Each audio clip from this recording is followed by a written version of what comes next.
Casey, I wanted to start by going back to when you left San Diego in the summer. What was kind of your frame of mind there, and maybe how did that lead you to Canada?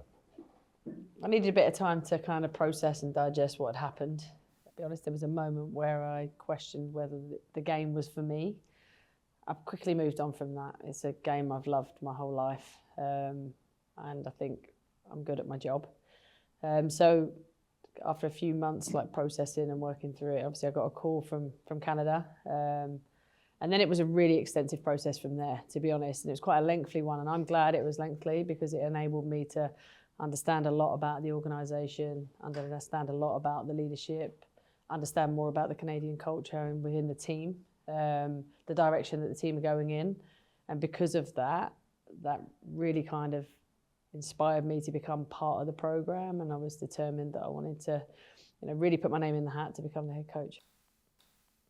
As someone who's kind of coming in as an outsider, what was the appeal? What stuck out for you about this job?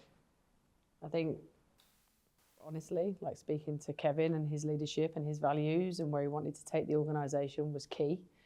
I wanted to be part of an organisation with really strong values and principles that was people first, the players. I've coached some of the players, I've played against some of the players, and I think Canada's always had a fantastic women's team, always had a strong program. So obviously I watched them a lot recently. I had Kaylin Sheridan in my team at Wave, so watched every game she played in and was just really admired the way they went about things in difficult circumstances.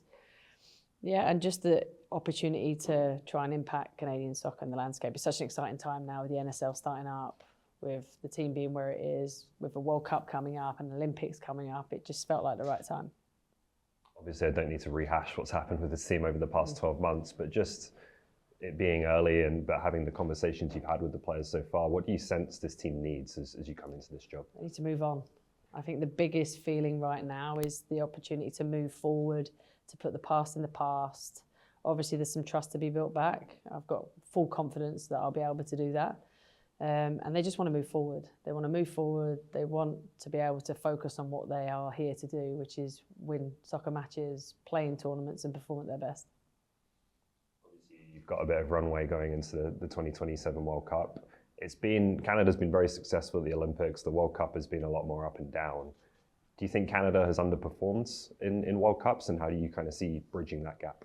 I think they'll be disappointed with the previous World Cup going out the group stages. I think there's always context to everything that happens, and there's situations that arise that, sometimes lead to that happening. But yeah, absolutely. Like, I think it's about preparing the team over the next 2 years, making sure that we're physically in the best place we can, tactically in the best place, make sure we got our best players available.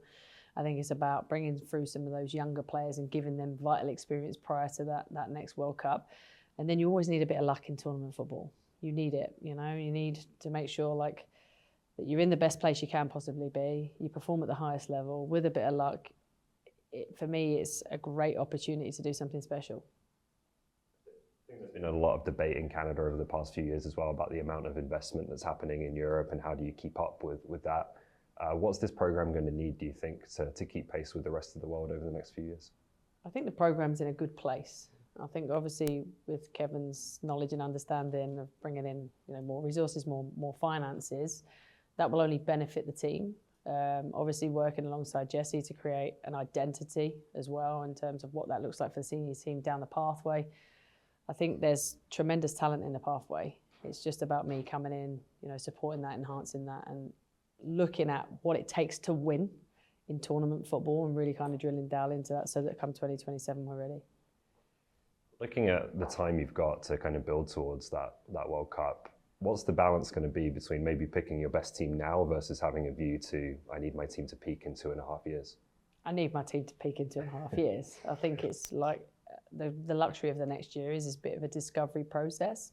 It's about the players getting to know me getting to know the players and the staff, starting to embed your philosophy slowly, and it's not about changing too much too quickly, and we've got the time and luxury of time to be able to do that, and also to have an overview of more players so that when it comes to 2027 we're very clear on who we're picking. I wanted to ask you about one player in particular. Obviously you know what it's like to be an international captain. Jessie Fleming has done a lot for Canada at still a pretty young age. How important will she be? And are you looking forward to maybe offering some guidance in terms of that captaincy role? Yeah, I think she's vastly important. You know, the amount of caps she's got is crucial to the team, you know, and she's an engine in there. She's a great player. She's got great experience. She'll be able to pass that on to the younger players too. And everyone's a captain in their own unique way, you know, and I want to support her to be the best possible captain she can be in her leadership role, and support her with leaders around her, because sometimes being a captain can be a lonely place. And it's making sure she's got enough support around her to delegate where she needs to, so that she can ultimately focus on being the best player on the field. The attack has also been obviously a big talking point, and Christine Sinclair was always going to leave very big shoes to fill. Do you think there's more to be unlocked there when you look at the talent you've got at your disposal and maybe what's coming through as well? Yeah, absolutely. Obviously, you can't replace someone like Christine Sinclair, so it's pointless trying. But what you can do is put a lot of value, time into the players that are here. I think there's some exceptional talent in that front line. There's some exceptional talent coming through the youth pathways in that front line as well. So it's about how do we collectively get better in our attack, rather than it possibly being about just one player.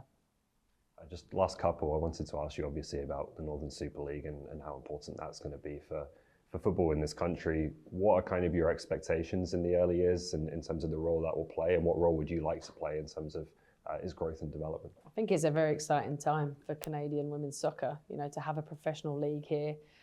I was part of the WSL in England and the bidding processes that went on, so I've got a lot of experience of how that league started and where it is now. And in 2025, it's in a very different place than it was in 2011. So we've got to be patient with the NSL, but I think it gives a platform and a place for players to play.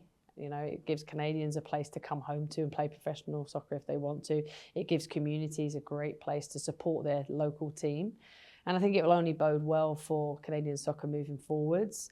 And some of the hires that are going on, there's some fantastic coaches coming into this league. So it really will help with the development of the players. Lastly, when you look ahead and maybe kind of visualize things, what would you like to accomplish here? What kind of team would you like to build, and what comes to mind when you think about that? I think I want to build a team that the fans fall in love with again, that they're entertained by, that has success. And what success looks like is, yes, winning tournaments, but it's more than that. It's about inspiring the next generation to pick up a ball. It's about inspiring the fans to keep coming. And we want people to want to come on the journey with us over the next few years. Thank you.